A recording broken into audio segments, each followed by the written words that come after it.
Hey guys, welcome back to my channel and I hope you're doing really, really good. I am just gonna kick this video off because I've got 20 minutes to my next training. So I thought I'd just get this value in for you and then you can take it away with you. You can just nurture it. And I just wanna my creative juices were flowing because I'm about to do a training with my current cohort people. So for those of you that don't know, I run a company called Project Heard where I help other dancers, other creatives, other performers, people who run dance businesses or creative industry, or anyone that's in the creative industry. I help them to run a business and actually make money from the thing that they love to do and turn their passion into profit. So that's what I'm about to do. And with that, I wanted to give you guys some stuff for free and really just give like I said I was going to on this channel. So here we are, video number 1.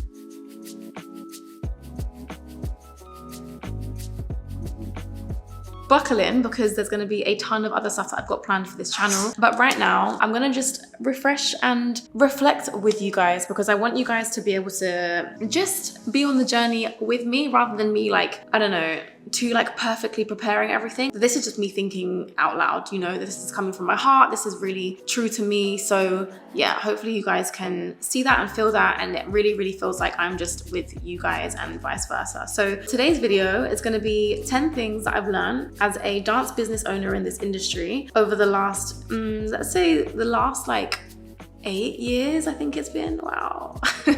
Maybe 6 years, 7 years, I don't know, a long time anyway. So I want to just share with you the things that I've learned and just kind of give you the main things off the top of my head that I know can help people who maybe didn't go to college. Your circumstances weren't in the place where when you were younger, you weren't pushed to be a dancer because dance makes no money and all of this stuff. So yeah, I want to just share the things that I know so that hopefully we have a few more people in this industry actually making money from what they're doing and knowing how. So the first thing I would say you need to get really, really clear on is your self-worth. And the reason why I say this is because if your self-worth is low, you're gonna start charging low, you're gonna start not being able to negotiate, which we'll go into in a second. And I'm just writing this down so that I don't say the same thing twice. You really just wanna be clear on who you are, what you have to offer in your direction. So for example, the clarity that comes from who you are and how you feel on the inside and the value that you have, it will seep out on the outside. It will really, really show people that you mean business. You're not here to fuck around. Sorry, excuse my language. You're not here to just do it for fun because yeah, it's fun. We're really, really lucky. That's great. But we also work really flipping hard for this. So this is what people need to realize in this space is that it's not a cheap thing to learn. Therefore, it shouldn't be a cheap thing to be able to hire. You know, everything about this whole thing is expensive to do, and why not make it expensive to hire, right? So this is kind of my take on the industry at the moment, and it's really, really tough, you know, like worldwide, there's lots of different, now that I'm learning here in Dubai, it's very, very different in different places in the world. And I think we need some kind of something to unite us, you know, because yeah, there's some people who I'm like, damn, you're really killing it. And then other people I'm thinking, God, I feel so freaking sorry for you and this is not right. So that's the first one. Number 2, the next thing I would say is leading on from that is negotiation. You need to be able to negotiate, and this means you need to see your value first, yes, but write down everything that you feel like you can bring to the table, that you're an expert in, or you think that you are good at, or is unique to you, or a certain style that you feel like works in your favor. Maybe it's your personality, maybe it's the way that you are able to showcase things, maybe it's your performance, maybe it's bringing the vibe up, whatever it may be. You're still dancing, right? Or you're still performing in some way, or teaching for the matter. So you need to be able to know where your value is and really just lay the law, set it out and say, this is what you're paying for. Bam, bam, bam, bam, bam. But you're charging value. You're not charging this costs 3 minutes and that takes 2 minutes and this is and that should do it. No, they don't need to know that. It's the value. And this is where I think a lot of us go wrong, is charging for parts and not charging for the end result. And this is what you want to be able to start doing. So learn to negotiate and charge for results. Number 3, do what you enjoy. This might sound really obvious, but believe me, I've been in business for a long, long time. When you're in business and you're doing things that you don't enjoy or you hate or whatever, you get burnt out from doing too much of the thing that you don't want to do. If you can get rid of the stuff that you don't like to do, and yes, in business, there's always going to be stuff that you don't want to do, but on the whole, if your whole business is catered around something that means nothing to you and you don't actually want to do, you're going to be burnt out every single day because you're just chasing cash and you don't actually love what you do. So it's really, really important that you are staying in the long game and you're really looking forward into what does life look like for me in 2 years time, 3 years time, 5 years time, 10 years time. Like, am I still going to be doing this? Am I still going to love it to a point where I'm not going to just reach a point and then just think, oh, screw it, let me just do something else now? Because this will, believe me, when it happens, it will spin you sideways. So get really, really clear on what you love and don't steer away from that because you think the money is elsewhere. It is not worth it. I can absolutely guarantee you from self-experience, doing what you love is way more rich than just making a little bit more money, maybe because of something that you thought you saw opportunity in. So yeah, it really, really depends. But if you are a creative, this is the thing for sure. Number 4, get clear on your income streams. So where is your money coming from? Where is it not coming from? What are your exact income streams? So for example, I sell a lot of different things in different areas, but it all kind of caters towards the same thing: dance, business, self-development. I do retreats internationally. I also teach dance classes here. I have a dance class in the UK. And I have other teachers who are also working for the Army DC in the UK, and they really represent really, really well back at home. We have Move It every single year, which if you don't know is the largest dance convention in the world. And then we're doing performances. Sometimes I'll be booked to do random modeling jobs. For example, the last few months it was Nike, JD Sports, North Face, Puma recently in Dubai, all these different brands. And there are so many opportunities in that space, but they don't come all the time unless obviously you go all in on that thing. The other income streams then also could be stuff like, for example, now I coach businesses, but very much in the dance space. I coach dancers. I help people to elevate their income online. So I have online courses. I teach one-to-one. I have one-to-one consulting. Sometimes I teach private classes. So this seems like so much, and I'll be honest, it is so much, but you have to learn to cycle stuff, which will go into my next point. So after you're really, really clear on your income streams and seeing exactly how much everything you can really make from this thing, if you're clear on those streams, and don't charge too little, charge more than you think. So for example, number 5, okay, let's talk about it. Let's talk about pricing. If you are charging what you think other people want you to charge, but you feel like you're being devalued and it's not serving you and it's not paying your bills, it's not allowing you to eat, all of those things, you are doing yourself a disservice. You need to be able to charge effectively, which goes back to point number 1, which is the self-worth thing. And this is why I started with this, because business is the most transformative journey you'll ever have in your life. And it's the biggest road to self-development ever. And I think people forget this and they think it's all like money, money, money, but it's really, really not. It teaches you so much about yourself. And for sure, I can 100% say that this is a massive lesson of mine. And this is not because you're being selfish. It's not because you're greedy. It's not because of any of those things. You charge what you believe you're truly worth. If you add up all of the hours of training that you've done, what you're a professional in, what makes you stand out, what makes you different, the time and energy that it takes, the travel there and back, the ideas that come to your brain, how much time you're going to have to spend choreographing and, I don't know, getting ready and doing your fitting and makeup and warm up and rehearsal, whatever it is that you're doing with this job, a price needs to be paid. And obviously every single job is different, right? And certain things you'll be willing to take less for, certain things you won't be. But on the whole, 99% of people that come to me are charging way too less, way too little for what they're worth. And again, this is not because I'm like 3 million times better than everybody else, so I should charge 3 million times more. No, it's just what I value. And if I'm not going to be paid what I deserve to be paid for me and what I see as worth it for me and the industry and keeping the industry high, then I'm just gonna say no. And it's a hard thing to do, I understand that, but I promise you it will pay you in dividends massively in the end. So yeah, I know it's scary, but charge more.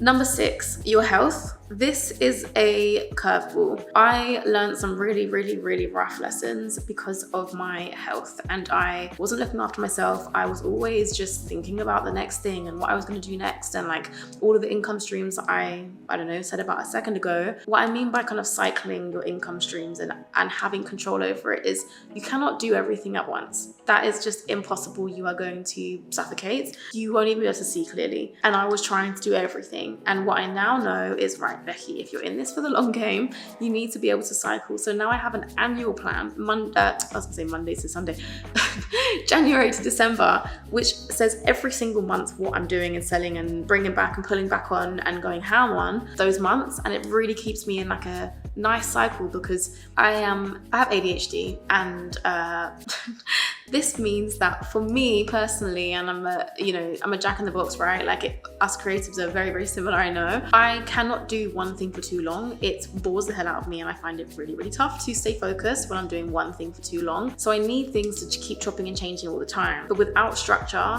that leads you to severe burnout. You never have any time to yourself. You don't train, you don't work out, you don't eat properly. You haven't got the time to even cook food for yourself. And that's the position that I was in. So this is kind of like 6 and 7 actually. 6 is your health. Make sure that you are prioritizing your health first and foremost, because without your health, you have nothing. And there is no point in doing anything without that. And there's no money that can ever be made that's going to feel like it was worth like diminishing your health for. It's just not. You know, I have eczema, I have IBS severely, and all the other things that happen. I have like severe migraines when I'm not looking after myself and not drinking enough water and just the basic stuff. So keeping on top of your habits is really, really an important one for your health. And then the next one after that would be, cycling your movements basically. So what you're gonna sell, what you're gonna offer, what you're not going to offer is just as important. And by offer, I know this is a weird term for dancers, but by offer just means sell. So like, it could be that you're spending February focusing on pushing your dance classes, and then by, I don't know, maybe it's like show month for your dance school in December. So you're gonna have to pull back on dance classes. Don't sell both all of the time, because you're gonna burn out and so are your consumers, and they're gonna be thinking, what the hell is going on here? And it's good for everyone, you know, like close the doors, give what you can to your current customers, and then go looking on the outside and sell again. So for you and for them, you know, like it's really, really important that you have everything on lock, but also don't try and do everything at once. And maybe this is my next lesson. So number 8, actually, note to self when to stop. Right. This learning, let me tell you, knowing when to stop, I need you guys, and me, creatives, listen up, to really listen to your body and know when enough is enough. Sometimes it's just not worth it to continue. Sometimes things are, maybe there's something that you, I don't know, you've dreamt of all your life of achieving, and then you're just going to do anything in your power to do until you get there. But you lose friendships, you lose family members, you lose, you know, I don't know, loads of things along the way. And by lose, obviously, I mean your relationships suffer, and just simple things like I stopped going for breakfast with my friends, and I didn't go for like months, and then realized I hadn't even like barely seen anyone, and everyone's wondering what happened to Beckie, and I was just stressed, and I was like looking tired, and it just wasn't worth it for me, you know. So knowing when to stop is just as important as knowing when to go and how much you can go. And this is going to be different for everyone. What really helps me, and I hope this helps you, is having hour by hour blocks every single day, so I know exactly when I'm doing certain things. And also having white space, knowing when to stop. For example, maybe on a Friday, you're so done with the week because you've done so much. And this is the same for anyone, no matter how much you love your job, you're gonna get tired and your creative juices are gonna start running out, and you're gonna start having to like do different things. Maybe by Friday, and this is what I do, at 1 p.m, I just put white space in my calendar. And this doesn't mean do nothing, but this is time where I can just take a step back and I can look, right, do I need to do anything else? Does anything need my attention? Are there any bits and bobs that are gonna come in this week that I need to kind of like fix up? I even have a block for life admin, because that's really, really important as well. Like my health insurance, for example, is things like that. And, you know, quite frankly, I don't want to be doing those things on the weekend.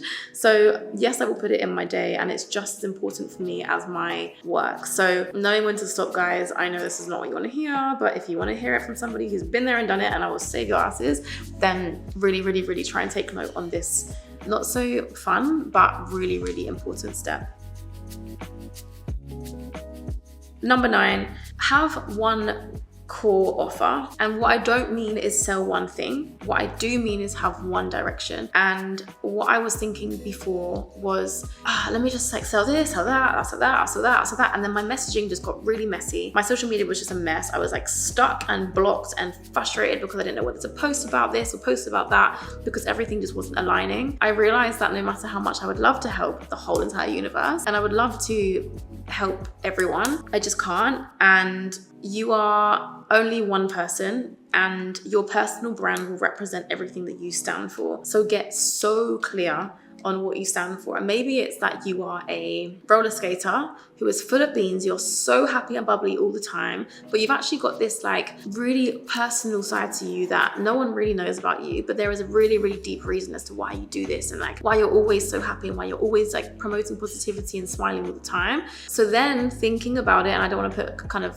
things into your head, but think about what's your mission, what are you trying to achieve with the businesses that you're doing. You know, one big thing for me is that I want people to get everything that they deserve, because there's a lot of people that aren't, and unfortunately there's a lot of people who are not the nicest people who are getting everything under the freaking sun. So let's try and merge the two, the business mind with the nice, honest, authentic, kind heart, and hopefully we'll have a better world and a better space and a better industry moving forwards. Because again, you are on your own journey, and the way that you get to the end is really, really going to be different to everybody else. And I want to make that super, super clear that you can do anything you want to do as long as you are sure, you are honest. You're honest with yourself, you're honest with everybody else. You don't start faking things that never happened, and like you don't start faking testimonials or I don't know, some crazy stuff I see online, or like faking things that you've done if you haven't done it. So yeah, that is a huge bonus tip actually, is to just really be true to yourself, you know, because it will take you a long, long, long way, and then we can make our industry better.